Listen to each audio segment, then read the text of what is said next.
everybody. My name is Chris Manning, and this is the Liberty's Last Refuge podcast. And I had a segment that I had planned to do today, but then when I got up and checked my Twitter, that all went out the window. As you can see, this tweet here by Haley Britsky of CNN. Last night, 3 U.S. service members were killed in a drone attack in an outpost just outside in Jordan, near the Syrian border.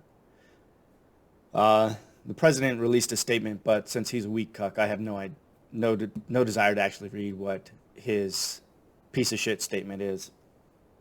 Now, if we go to the article by CNN, we find that not only were 3 U.S. service members killed at this Tower 22 in Jordan, which is near the Syrian border, also 25 additional service members were injured in this attack.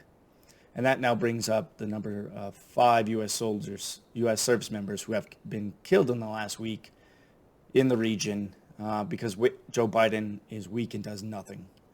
Many of you may not have seen that 2 U.S. Navy SEALs also died last week while trying to board a ship off the coast of Yemen. Their bodies were lost at sea, and recovery operations were still underway more than a week after they were last seen trying to board the ship. And this is what happens when you have a weak, feeble old man in office that terrorists and those who are our enemies or those who are adversaries don't respect. It invites attacks. And we're going to see more of them. And Joe Biden will have a weak, inept response. He'll probably drop some bombs that'll kill nothing, that will destroy nothing. They will maybe scare a couple camels out in the desert. And while I was looking for a little bit of additional information on Tower 22 in Jordan and what size of outpost it is and who are the type of personnel that are posted there, I came across this Reddit thread under the Our National Guard thread that was posted about 3 months ago, where a medic was asking about some information from the community, whether or not any of them had been to Tower 22 and whether he should go ahead and take that post or pass on it. And so it was a little eerie seeing this poster whose screen name is "The ATF Shot My Cats." By the way, I like that name. That's awesome.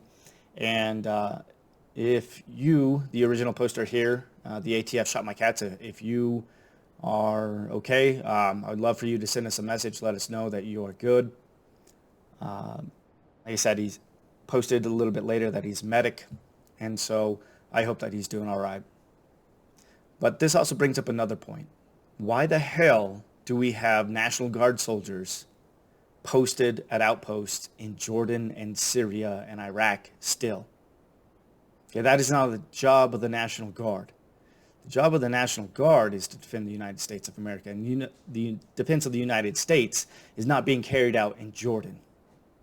It's not being carried out in this outpost in the middle of the desert near the Syrian border. Instead of being out in Jordan at Tower 22 or ATG in Syria, the Al-Tanf garrison in Syria, these soldiers should have been maybe on the southern border. And we wouldn't have had 302,000 illegal encounters last month, the highest on record.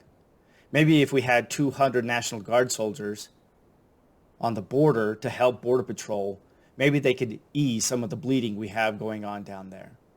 But Joe Biden wants to tell you that he doesn't have the resources. Yes, he has the resources. He just decided to take National Guard soldiers and take them and put them in the middle of the desert in Jordan rather than at the southern border.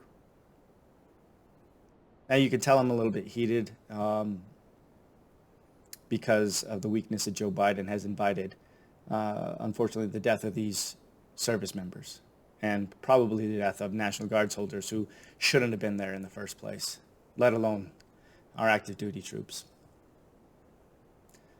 But this is what the weakness of Joe Biden invites, and I called this out back a couple of years ago after the bombing, the suicide bombing in Afghanistan during the pullout, when Kyle Kalinske was trying to defend, the Taliban in this post, saying the Taliban 100% didn't want to have happen, the one thing that might bring the USA back in.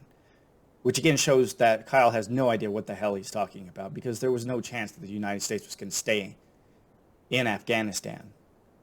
But somehow he thinks that because 12 soldiers were killed, that all of a sudden the United States would say reverse course and bring all of their troops back in. No, again, showing Kyle just doesn't know anything. And I pointed that out, that he's a dumb child.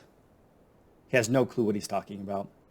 The Taliban see, and so does the rest of the world, see Biden as a weak cuck. Why? They know he's corrupt. They know they can buy him off. They know he won't do anything. They know he's not actually in charge, that he is mentally infirm. And so, yes, the Taliban would definitely allow a suicide bomber through intentionally. Why? Because they get to do exactly what Iran just did. They get to take a pound of flesh out of the American military, and they know that the response will be nothing in kind. You won't see Biden kill the IRGC commander like Trump did. He won't kill Soleimani. He will do nothing. He will launch a couple cruise missiles to hit static sites in the middle of the desert and cause no harm. So, like I said, I had a different segment planned for today, and so this one's a little bit off the cuff, and I'm sorry if I'm still a little bit heated from this. But unfortunately, having a weak president of the United States leads to attacks like this, and they will continue and they will escalate. That is what will happen. So anyways, thank you guys so much for watching. If you like this video, I hope you will please like, comment, share, post it on your social media. I appreciate it.